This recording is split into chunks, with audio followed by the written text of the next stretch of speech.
Hello, everyone. I'm so honored to have all these amazing scholars who are now doing their master's and PhD respectively.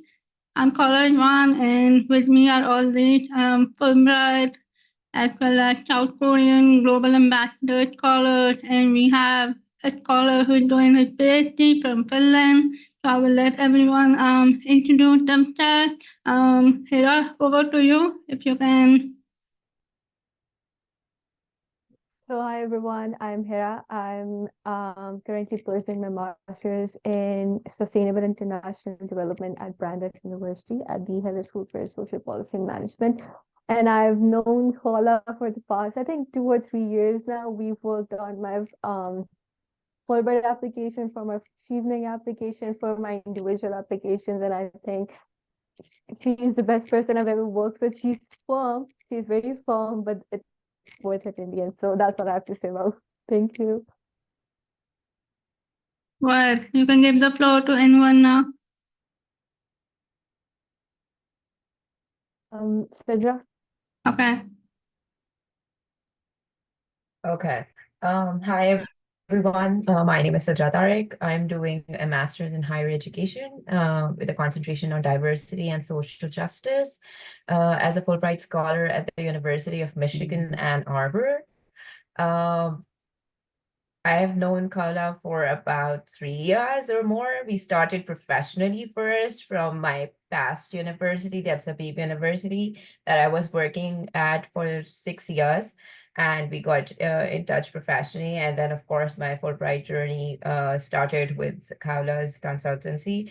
So it's been an amazing journey so far, not only, in the sense of the directions that I've got during my application, but also post application process has been amazing about how we get into the culture, what we are actually doing today with the other upcoming students. So yeah, thank you so much for everything. Well, who would like to go next, please? Darakhshan, if you can. Sure. Hi, everyone. I'm Darakhshan Nazir. I am MS Business Analytics candidate at Bentley University's Graduate Business School. I first met Paula through a mutual connection. I bought her books on personal statement and SOPs, and I cannot recommend them enough. And ever since I've been in touch with her, and she's been so supportive throughout the whole journey. Thank you for that, Paula. Over to you, Hassan. Thank you. Hello, everyone. My name is Hassan. I'm a PhD candidate at Åbo Academy University here in Finland. I did my master's in comparative literature from Purdue University on Fulbright. I got in touch with Khaula after my Fulbright ended, and we had like a lot of good conversations on the Fulbright community and international education. And so, yeah, I really appreciate you organizing this webinar for everyone who's going abroad for their studies. Yeah, I remember getting in touch after you came back and you were wondering if PhD in the same field that you did your Fulbright in would be a better choice, even though it was a very confusing period for you. But we would love to hear how are you doing now. But let me give the floor to Mona. Mona, you have been introducing ourselves. If you can, please. Yes. So, hi everyone. My actual name is Qamer Ali. Oh, okay. You can call me Mona. Okay, it's two names, right? Yeah, but I use Mona more, so that's why she knows me by Mona. Well, I graduated from Karachi University in 2021, and then I started working for an NGO, and I wanted to do my master's right after my graduation, but I was not looking abroad. I was actually looking that I would like get into IBA or even into my own university's MPhil program. But my I had this thing that I should try, and then I tried for the first time in 2022, and then in 23 I got admission here in South Korea. And South Korea was my choice by my friend actually. She was a K-pop fan, and I wanted to help her apply, but I don't know, by coincidence or whatever, we were applying like together and like encouraging each other to apply everywhere. And in the summer, I even went to Germany with my office. So I went to some university there, but I like talked to people and wanted to know how is the education there. But I have already applied to this school, and then after coming back, I applied to two universities here actually. One part from the Global Korea Scholarship Program, through that, and then through university scholarship. But I didn't get selected for the Korea Global Scholarship. So, but in June or July, I got accepted here where I am now. This is my I just completed my second semester, and I'm going to start my third semester from 10th May. Wow, Yeah. wow, beautiful My journey. friend didn't got in actually, but I'm helping her to apply again, and she has applied. Hopefully, this time she will make it. So this is the short summary. Brilliant. You got in and your friend didn't. Well, now it's on you This to is get your very friend there. unfortunate. Yeah, because I didn't know about K-dramas, K-pop, and some fans are actually people who are coming to South Korea are actually K-drama and K-pop fans who just want to see a lot and study also. Well, yeah, it's competitive. When you say South Korea scholarships are competitive, especially where you are KDI, Masters in Public Policy. I know it's a very competitive program. Yes, there are actually different programs here, and why I choose this, university and institute is that first it is KDI is actually a government institute. We already know about Korea's like fast and quick transformation in the economy from the 1960s to now, and now it is part of like major G20, G7, G20 countries. So this institute has a lot to play in those in the part of South Korea's journey. And when I already had my bachelor's in public administration, so I wanted to go in the same direction. So here, right now, I want to correct, not public policy, it's development policy. My major, like my degree program, is development policy. It is similar, but here, like we have different courses. I can get courses from public policy, major three courses, three masters they provide. One is public policy, development policy, and intellectual property. Yes, masters in intellectual property, and this is for more for lawyers and from those who want to do more on innovation and business, trade, and development. Yeah, and why I choose one more thing, it is all in English, and a lot of people are here from different countries, Indonesia, and then some are from Europe, but mostly Asian countries. People are here, and African countries. And what they do, I think so, they are looking for people from developing countries, not developed countries. This institute is like an yeah, they target people from developing countries because Korea's main plan is like they want to be the one of the major donors for these countries. So they like have our ideas, what we think about what are the problems in our countries, and because this institute is directly connected to the government, so they do a lot in those things that whatever we tell them or whatever they get through students and yeah. So Okay. Okay, great. Thank you so much. Thank you for the clarification as well.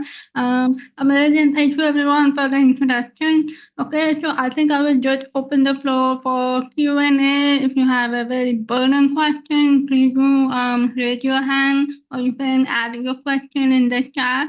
But for those who are going for Fulbright in the US, I think right now you are very busy with finding accommodation, and I mean, this is my observation. For me, getting the Fulbright Award was easier than finding an accommodation. because my accommodation actually was confirmed in the last month before my departure.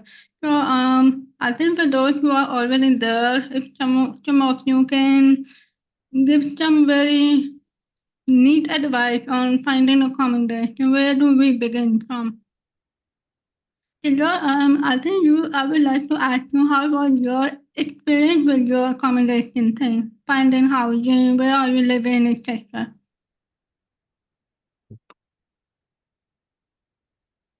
Yeah, Sidra, yeah. Okay. Yeah, okay, I can start. So I am living technically on campus, and the first advice that I literally want you to give out is like, please do not compare yourself between states, especially with regards to Fulbright scholars. Everyone have their own stipends, everyone have their own budgets, everyone have their own, because I was looking at the common questions that were coming through. Please do not compare it with, like, if the New York person is getting so much stipend, I can have a very lavish lifestyle in Michigan because mine is this much. So please don't compare yourselves. Secondly, please also do not compare yourselves with the Fulbright scholars in the same state, because your preferences could be very different than theirs. A lot of people are okay sharing houses. Like, I'm sharing with another housemate here, because for me, accommodation is not something that's a priority, because I leave home around 8:30 in the morning and I come back 10:30 p.m. So I just have to come and use one bed to sleep for 6-7 hours and then just leave again. So accommodation was something that was my least priority, and I found the cheapest one on campus. But yet I started applying in April. May is when the accommodation opens for people in Michigan, especially. And I would say the sooner the better. So if you have access to the resources of accommodation on campus or off campus, start looking now. Because there are so many people who would like to have housemates. You could find cheaper options. If you're looking for a single bedroom, most of the leasing people start looking for people around May time, so that they know exactly that their houses have been rented by the time of August. So I think that's a very wise time right now to start looking for accommodation. The second thing is about being on campus and off campus, in the sense of being in the downtown. I think I live off campus, but it's safer, cheaper, and quiet.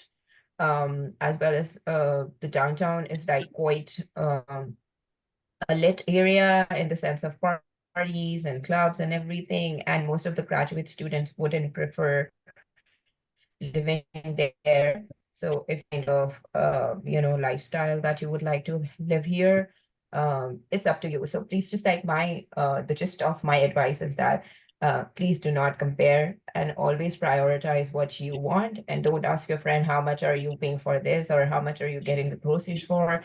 Just try to be on your own, the more the better, because if you compare, you'll be depressed about, oh my God, I'm not saving enough. Oh my God, I'm not having a good lifestyle because I have to compromise on things. So if the thing which is going to keep you happy in US, and accommodation wise or grocery wise or budget wise, is just don't compare yourselves. Yeah, great advice. Yeah.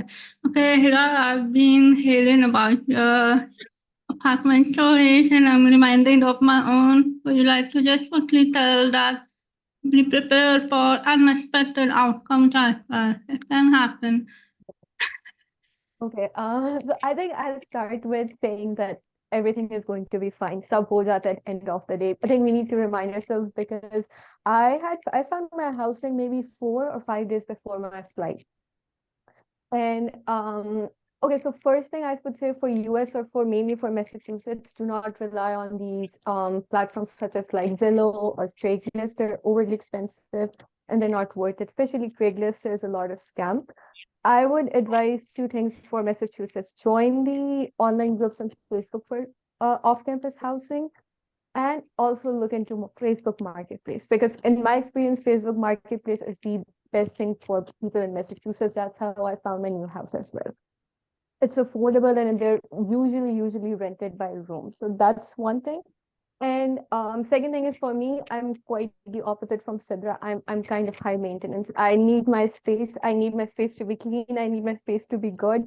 And like so, I spend like about because I'm doing my practicum now, and it's quite online for the moment.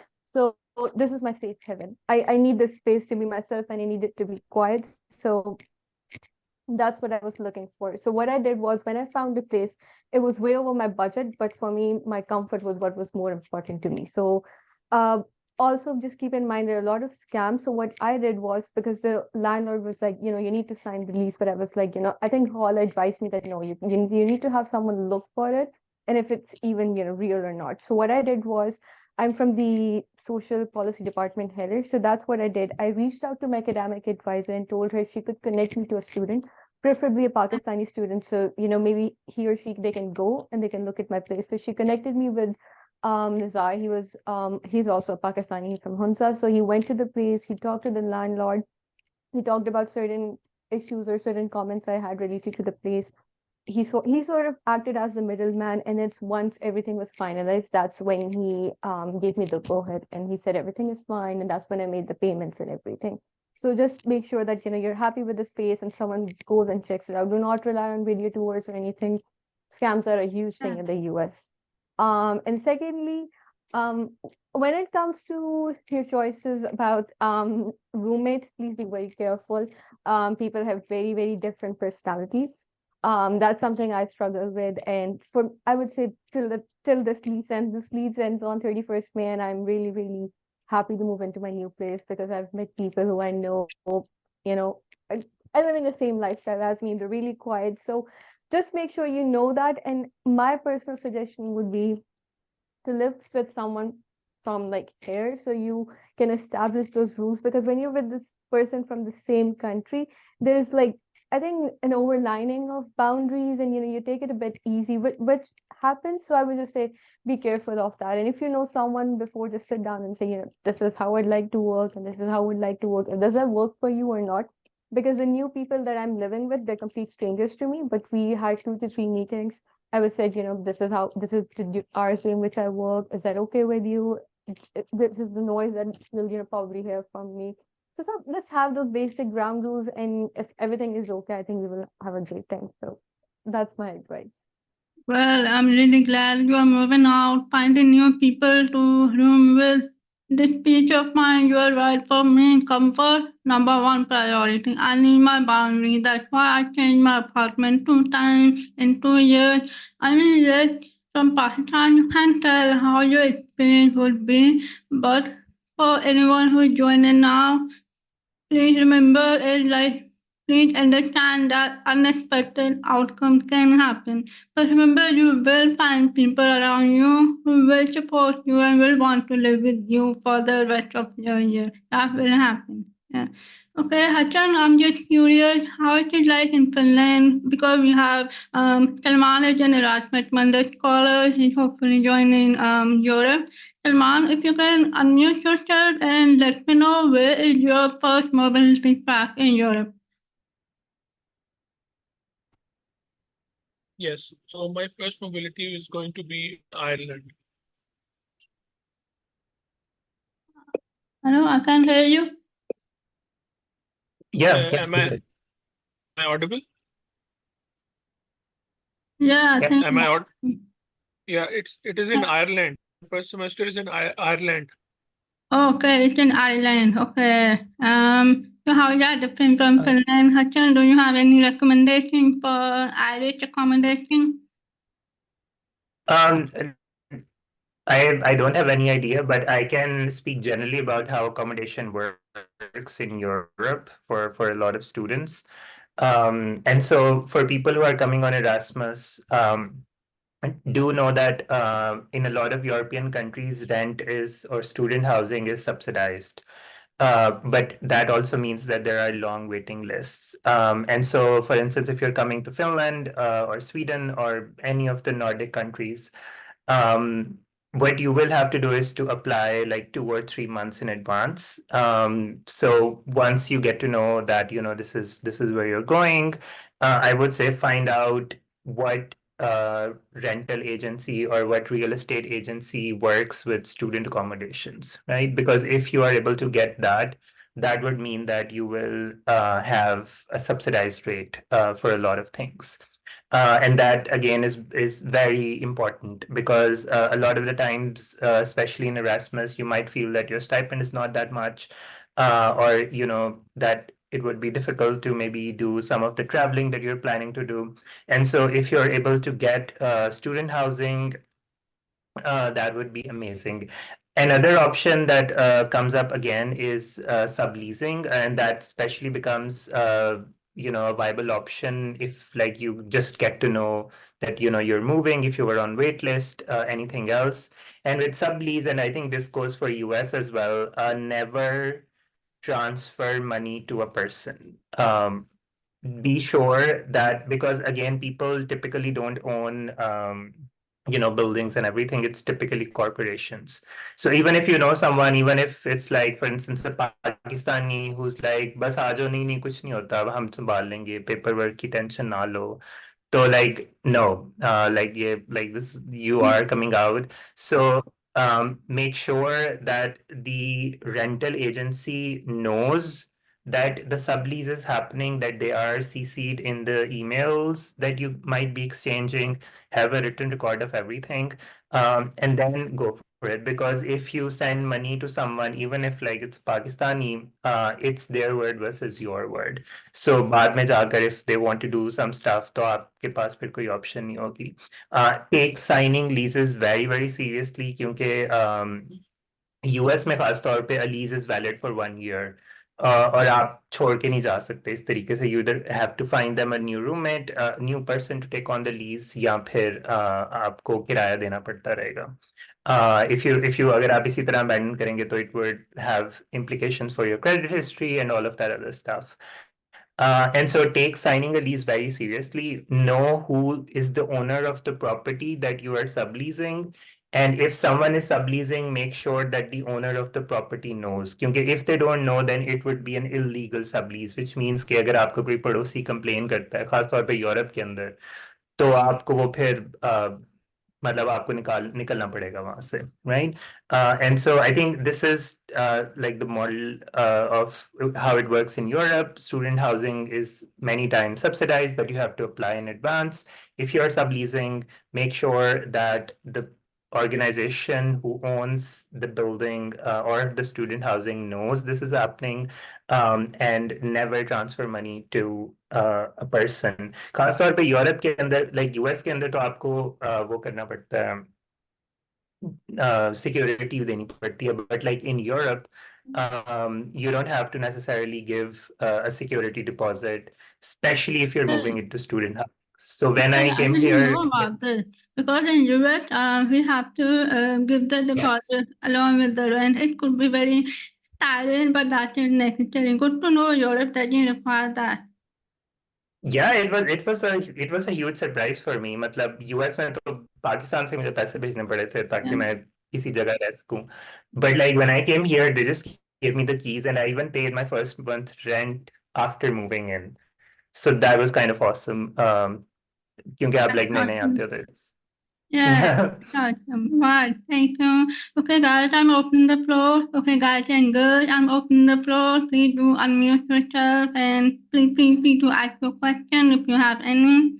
Zainab, Salman, and Ramin, anyone who signed up last minute, please do let me know and let us know if you have any questions. We are opening the floor right now. Okay, Darakhshan, how has your experience been like regarding you are now approaching your semester. Are you doing internship? If you have any anything to add, how your experience has been? Sure. So you're asking generally, not about the housing, right?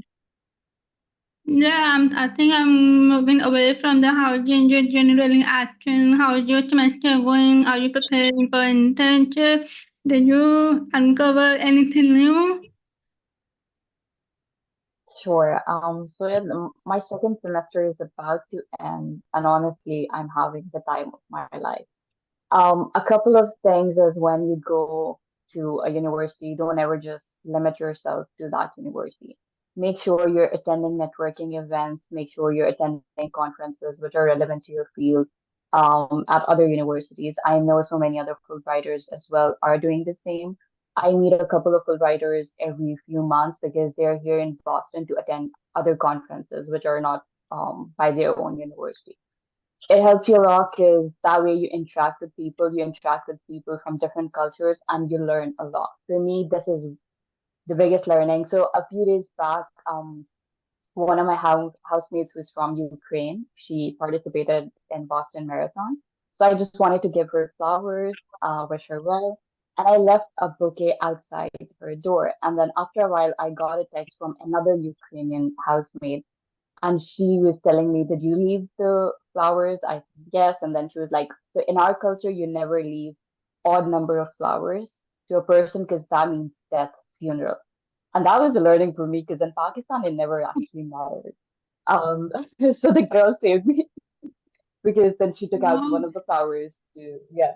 Um, so these things help you a lot because this way you're learning a lot. For me, another thing is, again, it can vary from person to person, but I like volunteering a lot. So even here, whenever I have an opportunity, I do that, even though that's not relevant to my field, but then I do it because then again, you're meeting different people.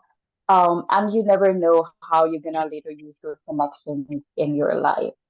But alongside all of that, I travel a lot. I try to do at least one destination per month. There are months when I don't do that. But it's always fun. It's always fun. It's been a great journey. And for internships, the market is really tough.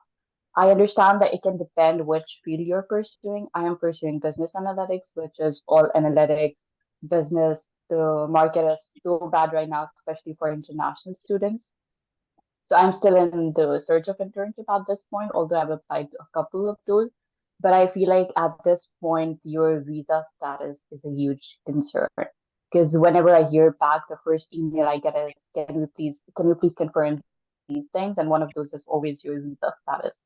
And when I mention that, they don't proceed, and some of them even clearly tell me that this is the reason. So I think in that aspect, again, for some people, you might be the point. Those few people are just looking to hire you for an internship, and that's it. But then for others, it's not the same. Another advice would be maybe look out, go see the profile of other Fulbrighters who did the same degree as you and see where they did their internship. And you might want to target those companies because that means those companies don't take into consideration your visa status as much as others do. So yeah, it's tough for now. I am still in search of internship, but I'm hoping I'll get because I still have 1 month. Internships usually start in June and it's May. Hoping for the best. Well, thank you. The culture shock part is something that we may not know when we are living in our home country. I think, in a way, do you feel glad you had that experience? Because otherwise, you will never had known about Ukrainian culture. I mean, they are part of Eastern Europe, but East Europe is broad. There's so many cultures there. Oh, wow, this is eye-opening for me as well. Yeah, I'm sorry, just to make a correction, because I think I said odd. You never leave even number of flowers, because that means funeral death. You always leave odd number to celebrate for celebration. Yeah, thank you. Yeah.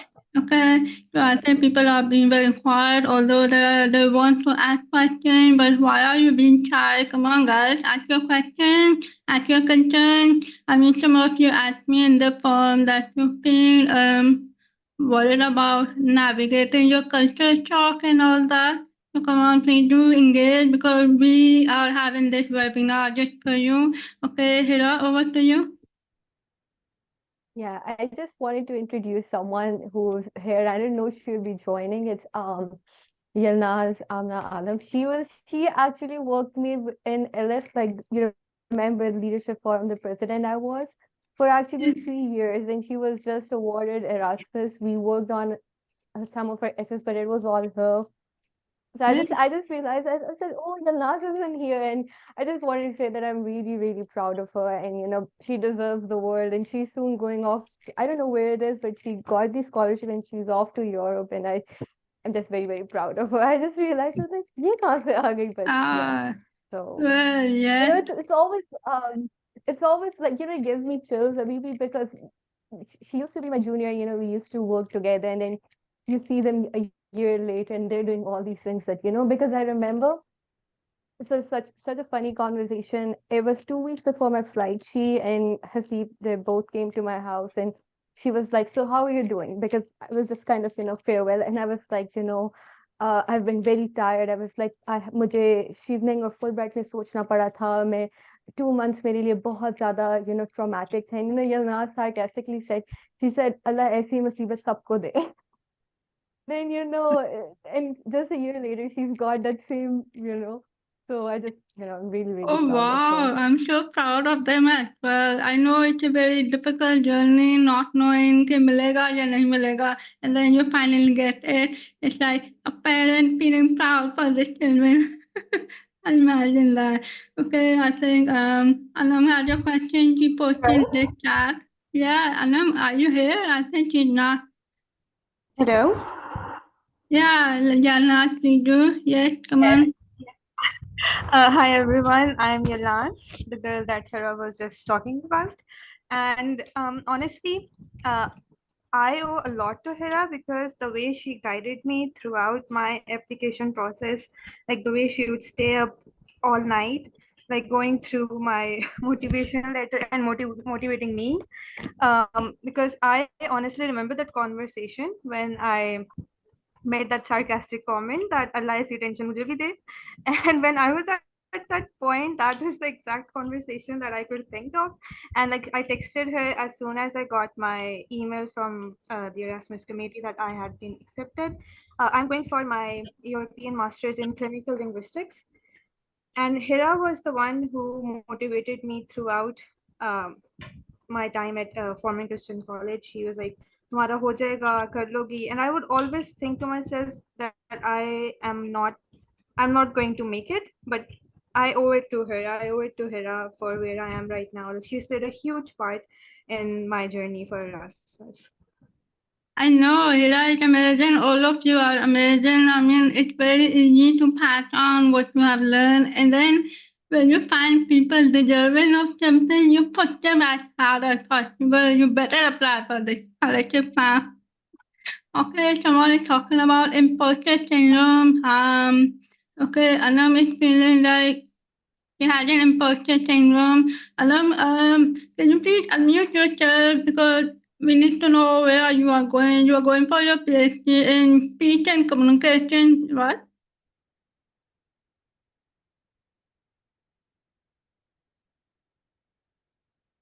Okay, Anam, so any advice for beating your imposter syndrome? Because I know people feel that. Yeah, Sidra? Yeah, so I can probably, I don't know if okay, she's doing a PhD in communication sciences. So I can address this a bit in the sense that there are two things that I can address it with. One is that I am doing a master's after 6 years of work, and it was a huge gap between my work experience and my master's in Fulbright. So luckily, I found that one of my students in the same university is doing a master's in through Fulbright. So a higher education administrator who was working and a student who just recently graduated, so young, so talented, were in the same class. And I was like, oh my God, I'm so embarrassed. It's like they achieved so much at such a young age. And मुझे देखो Fulbright अब जाके मिली है मुझे Fulbright. So I've done a first master's from Turkey already, but then Fulbright is Fulbright, right? So I was like, Acha, okay, how do I address it?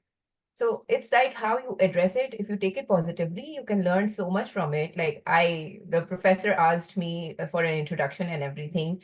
And in that introduction, I was like, I'm so proud of the fact that me and my student are sitting in the same class and with the same scholarship and being, in the class of such a brilliant faculty member. And I think I take pride in the fact that both of our learnings haven't stopped. And age is just a number. So that's how you take things positively in the sense of imposter syndrome. Like you were like, sometimes after every interaction, especially when I interact with Pakistani Fulbrighters, मुझे लगता है मैं तो कुछ भी नहीं कर रही. मतलब I'm not doing anything. देखो ये लोग कितना अच्छा कर रहे हैं. And then you're like, okay, no, I need to do more. So it's like how you address it. Like I recently went to the Atlanta Fulbright seminar. And before that, I went to the Austin one. That was generally for Pakistanis, and this was for international Fulbright. And when you come back, आपको एक हफ्ता recovery के लिए चाहिए होता है because you meet so many people, you meet so many amazing people doing so much work. So I think मुझे ऐसा लगता है that give yourself some time to recover and say कि नहीं, we are doing okay. We are doing the best in our own capacities. We are doing like right now we have made a Fulbright Association for the first time ever at the University of Michigan, and I've been a part of that. So it gets very overwhelming क्योंकि आपके पास बड़ा थोड़ा, and my degree is 1.5 year, तो मैं तो ऐसा लगता है US में एक मैराथन के लिए आई हुई हूँ. ये भी करना है, ये भी करना है, सब कुछ करना है. And this thing of interacting with everyone and they doing such brilliant projects and turning it World Bank and getting prizes for the best business projects. And I'm like, yaar, main to kuch bhi nahi kar rahi hu. I mean, like, feel useless. But then I give myself some time to recover and recognize myself, appreciate myself, and then boost up my self-confidence and then move on to the next project. Because if you drain yourself so much, I think you are nowhere then you will be left with this syndrome कि यार नहीं, we are not doing anything. So give yourself, फिर मैं break ले लेती हूँ from everything, from socializing, from working, from volunteering, and I give myself a break. Yeah, that is really great advice. I think if I'm so busy networking and being among the other high achievers, I will forget my imposter syndrome because I'm among the best of the best. Hassan would like to add something here. Yeah, so I did some project about imposter syndrome, and I wanted to sort of add that it is not just a personal thing, but it is also systematic in nature. Like अगर आप imposter syndrome के ऊपर research पढ़ें, तो you will find that students of color or students who come from minority backgrounds have the highest percentage of imposter syndrome in US, and in those student bodies, imposter syndromes actually leads to mental illness, right? And so we have to understand like what is imposter syndrome. Like imposter syndrome, जो सारे literature के अंदर define किया गया है, is the idea that you don't belong in the institution that you are a part of. So imposter syndrome is a lack of belonging. A lack of belonging is you might feel because of your upbringing that you don't belong, but there are also systematic things which impair that lack of belonging. Like Darakhshan was mentioning that, when she applies to positions, a lot of the positions are like, you don't have the necessary visa for these things. So it is a systematic thing that she's experiencing. And similarly, जब आप वहाँ PhD करने जाएंगी, तो there is a huge possibility that you will be one of the very few women of color in that particular department. And so do realize that, yes, it is a personal thing, but it is, especially in academia, also a very political thing. And it has to do with privilege and power or lack of privilege thereof, right? And so in that sense, work on how to develop your belonging in the institutions that you go to, because ultimately belonging is the answer to imposter syndrome. A lot of it will depend on your supervisor, how they make you feel belong in the department.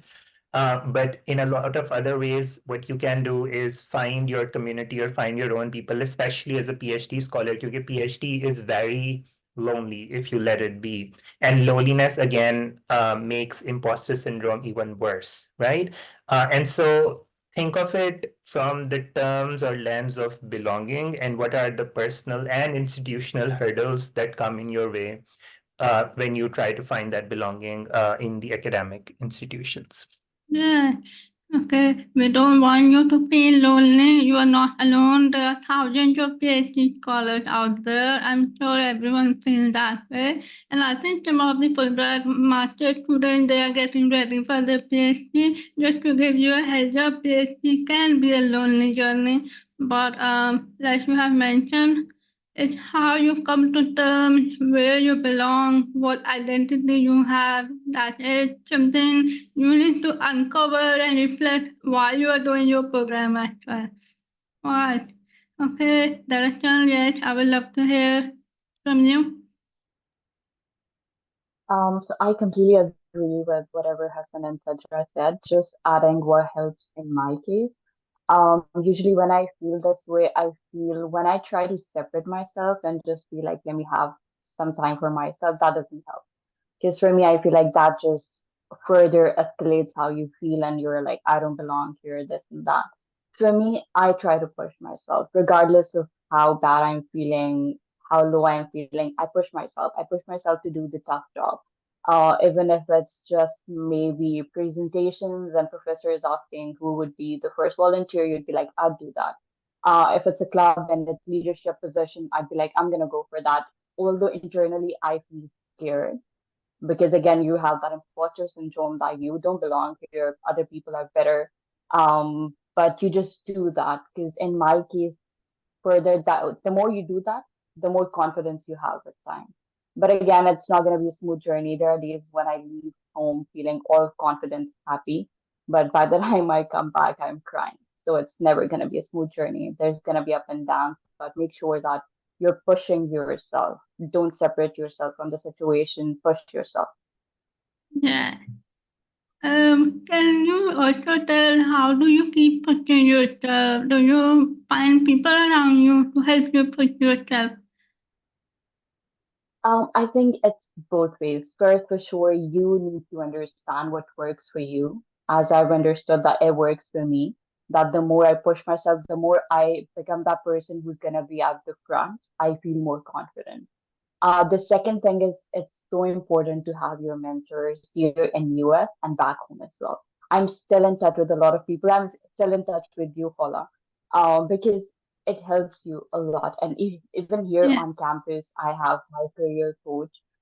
Whenever I'm feeling I have doubt about something, I'm doubting myself, I go to him. He motivates me so much. The way he talks and he just assures you that you can do it. And even he's like that, it doesn't matter if you think you're not good enough, it's still, regardless of that, you have to do it. So it's important. You understand what works for you, and other you need to have people around you who wish the best for you and who will push you to do more. Yeah. Okay, I just want to add something very briefly. I remember when I had to find another apartment just after 4 months of reaching Boston. I graduated from Boston University. So I spent 4 months in one apartment with my roommate, and she was telling me that we need to vacate this apartment because this whole apartment, unfortunately, I don't want to make you terrified, but this can happen. अभी ये तो पाकिस्तानियों वाले किराए के घरों में मसला है, but I didn't know that it can happen in the US as well. This apartment actually had a cockroach invasion. We had a roach invasion, and it was getting awful every day. Imagine in the 4 months, abhi मैं आई हूँ fall semester, winter year, honeymoon period, and you are dealing with apartment issue. So my roommate actually sat me down and she said, Khaula, do you always make decisions emotionally? Why can't you use your logical mind sometimes? It takes someone to tell you that use your logical mind, use your rational mind. Take your situation is very tough. You have to find a new apartment, but we are in this together. I am moving with you. We will go on an apartment hunt together.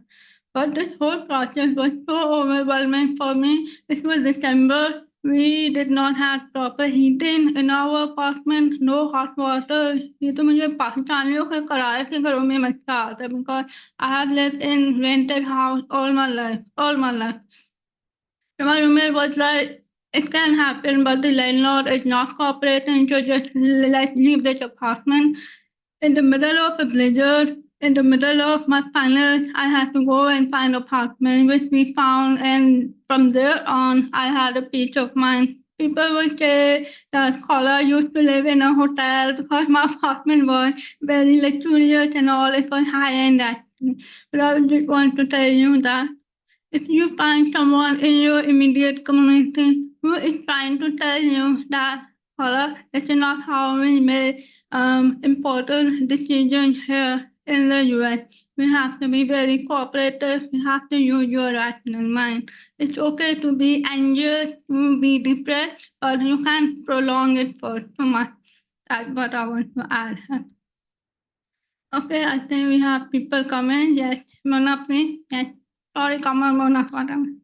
Yeah, I just wanted to add these countries where are you guys are going, these are English speaking countries, so maybe you still have that say that you can tell people what you want to tell in the other language, but when you are coming to somewhere where the language is totally different, so there's another kind of loneliness, because in my first semester I tried to do a lot of grammar and vocabulary, because in South Korea no general public do not know English, only some people know, and you cannot communicate without a translator with people.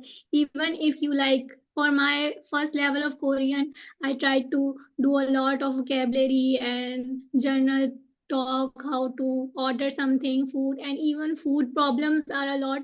Like you cannot read the menu and you don't know how to go about things.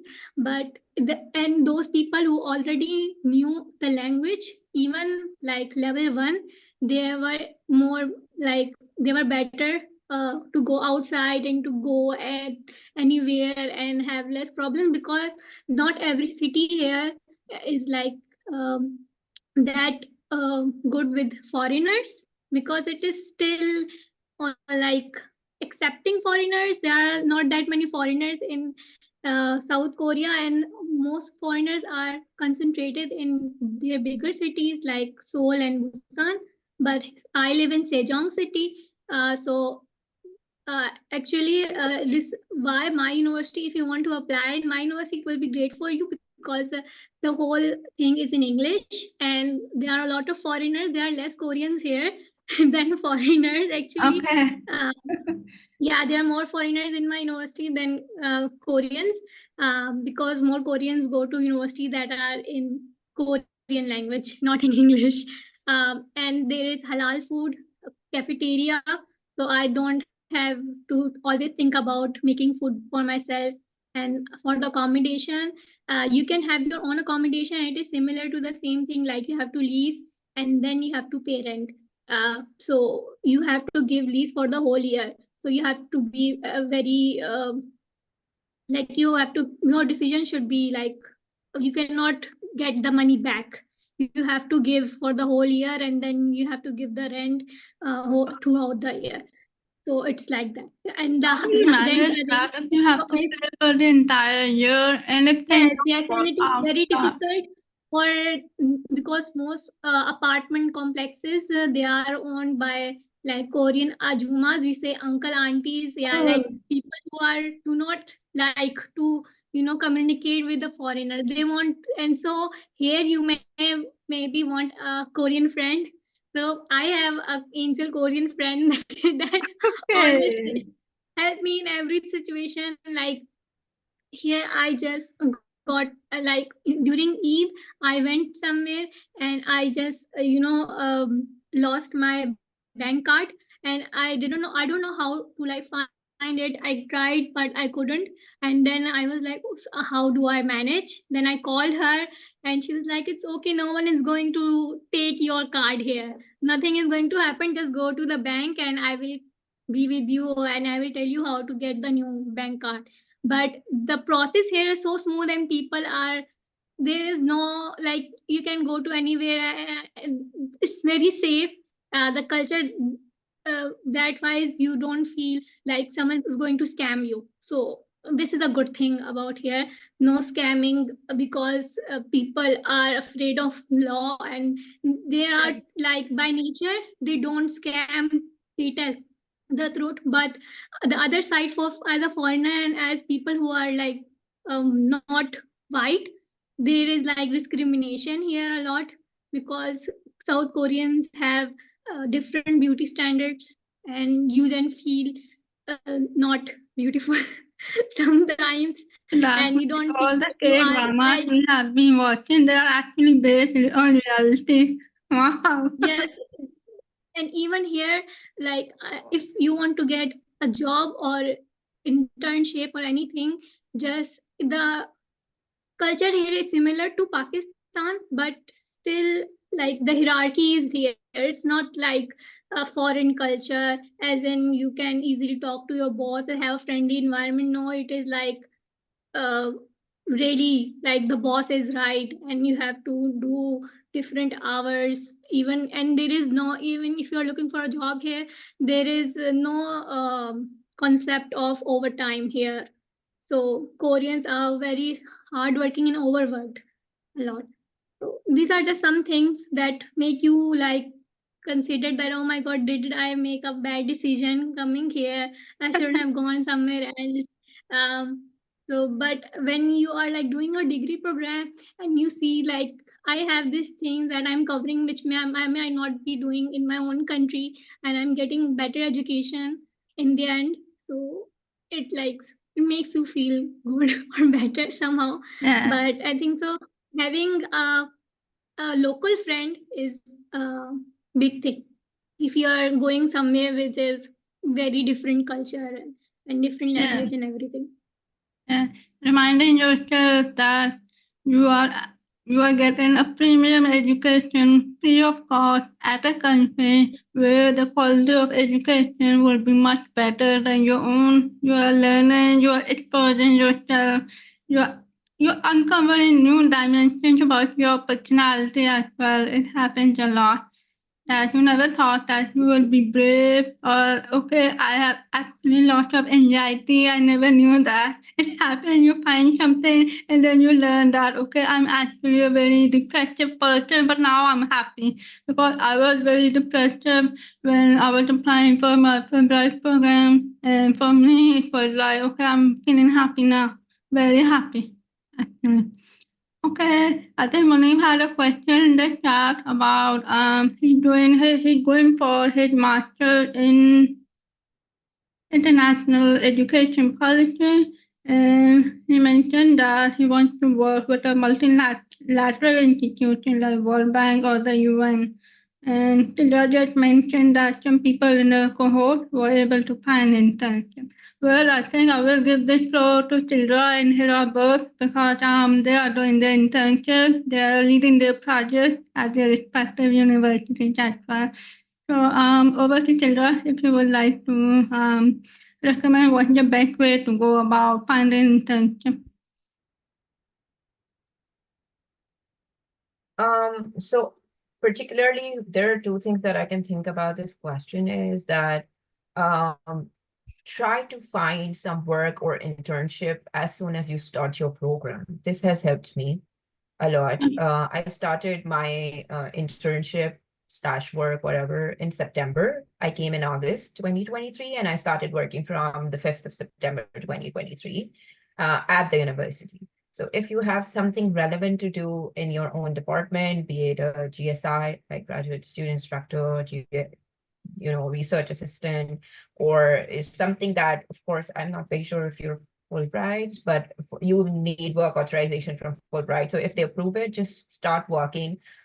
Even if you're working 10 hours a week, I'm working 20 hours a week right now. So this helps you build a profile before you apply for your summer internship. So if you write that you have been working for 2 semesters already, this adds to your profile generally that you can apply. And then the second thing is that what I did was that they offered me a summer internship continued with the next year work. So try to gauge your opportunities. And that's one of the things that if you think that you will be you want to work like this. So I was like, okay, that's a safe thing to do rather than going and applying. But what I also did was I started applying way ahead to internet, like these organizations. For example, I started applying for NAFSA, ACPA, and these are the education, big communities that you can apply for internships and policies. And then you start working on your profile around say if you have to start like August, so you start working in your winter semester. So I don't know how this semester thing works in your university, but we have like fall and winter. So winter starts from January. So I would start working on my profile and start looking at applications from January or February to see which are the places that actually offered internship last year. So when you know that they offered last year, it means that they will be offering this summer as well, right? So you start looking at these organizations and try making a list out of the ones that interest you. Please do not apply for internship opportunities just for the sake of applying. US doesn't work like that. Like this was something that me working in higher ed and me studying higher ed, have been counseling students. I've been doing advising sessions with students. Please do not apply for programs or internships just for the sake of applying until it aligns well with your future goals or current program. Please look into what they want and what you can gain out of it. It is not, I'm not discriminating or not just saying that, but ये Pakistani internship नहीं होती कि आप जाएं 2 photocopies करें इन network करें 4 घंटे के लिए और घर आ जाएं. This is not how it works. Like I work 20 hours a week and I work like a full-time employee, literally. Like I'm in advising, I'm in project, I'm management, I'm literally doing I-20s for the international students coming for exchange. I'm doing their social media, I'm doing their designing, I'm doing everything that's needed. So it's not something like literally I was not on Instagram. I had to make my own account. I had to make their account and learn it and do it for them because they needed somebody who can market their office very well. So things that you don't like, you will have to do that too. So please make sure that it aligns well with what you want to do. So yeah, and this thing is that start ahead. So make profile and start ahead are 2 things that I wanted to highlight. Okay, great. I think you have been very active on LinkedIn as well, publishing what you are doing. I think we all know that if you become more visible on LinkedIn, you might find that people are looking at your work, what you do while on the program. That is super helpful. I think I will come to Hira in a minute. I want her to share her internship experience, but just asking Hassan, as part of your PhD program, are you doing any other work outside of your PhD program as well? Something that you think I have the flexibility to do that, so why not? Yeah, so I think I do some teaching, but so the structure of visa is like slightly different when it comes to PhD in Europe. So PhDs get a work visa when they apply for, if they're international student, they're applying for a visa.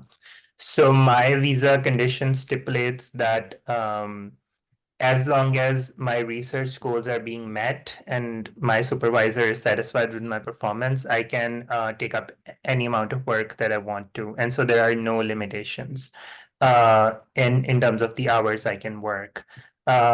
In terms of masters, I think different countries have different limitations. Typically, you can work, but it is in Finland, it's like 30 hours, and so it's 25 to 30 hours in Europe. The amount of work that you can do in that case. So I do teach a course outside of my PhD research, but it's like paid separately. So you can say it's like another job. So yeah. Nice. So is this part of your university or it's separate from your PhD program, that course that you are teaching? It is part of my university, but like I signed a different contract to teach that course. Okay. Okay. And so it's like paid in addition to the stipend, or yeah. Okay. Would you recommend that undergraduate, not undergraduate, but postgraduate, they do the teaching assistantship to build up their profile and portfolio as well? Because it's a very good way of making stipend, additional stipend. Especially, you know how Erasmus Mundus scholars are very worried that the stipend may not be enough. They are literally going to live hand to mouth. So honestly, I would say that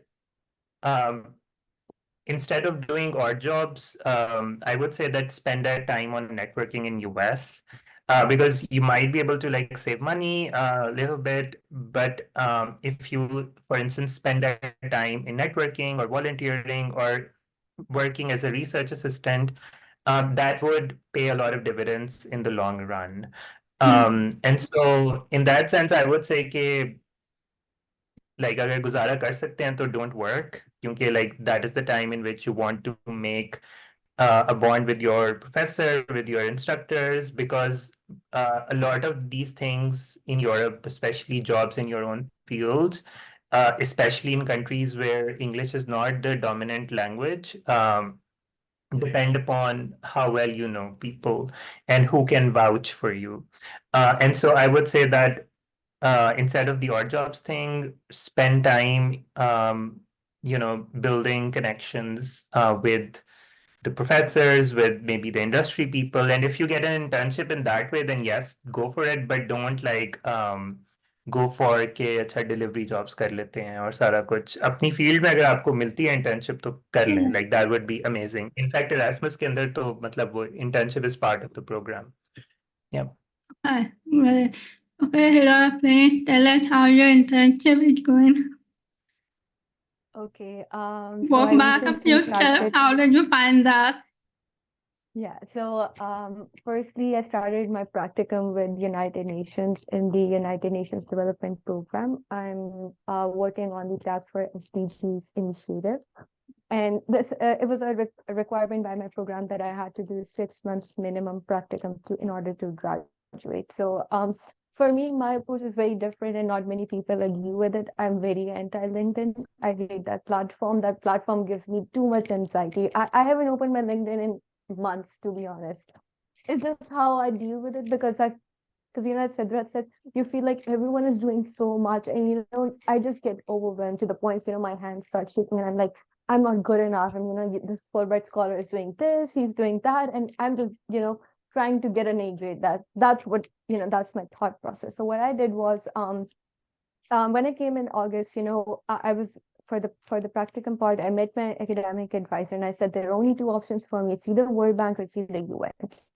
And they will tell you that, maybe you need to not lower your standards, but maybe you need to expand your research, maybe you need to apply to maybe some local or some, organizations within Massachusetts. And I think you need to be firm. I said, no, that's not an option for me.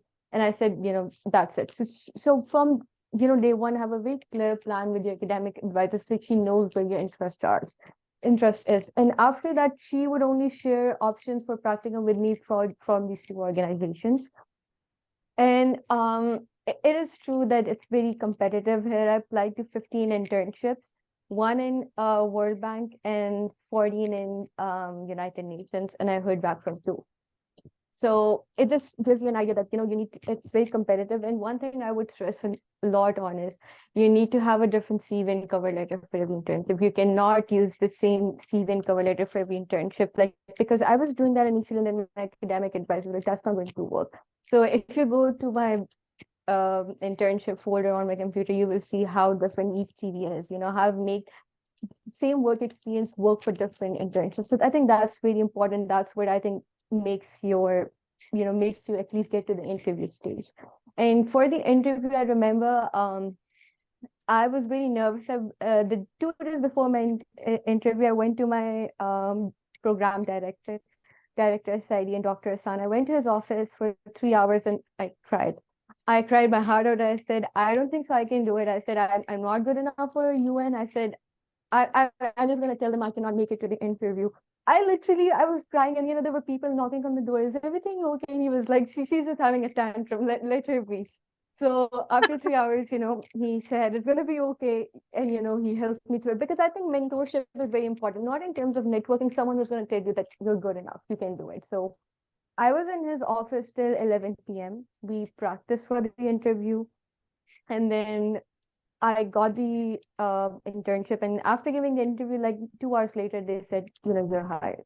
So I would just say, everyone has their process. Everyone knows what works for them, but just don't be overwhelmed and do what works for you. Because, I was critiqued a lot that you're not using LinkedIn or you're not using Handshake. This is very popular in the US.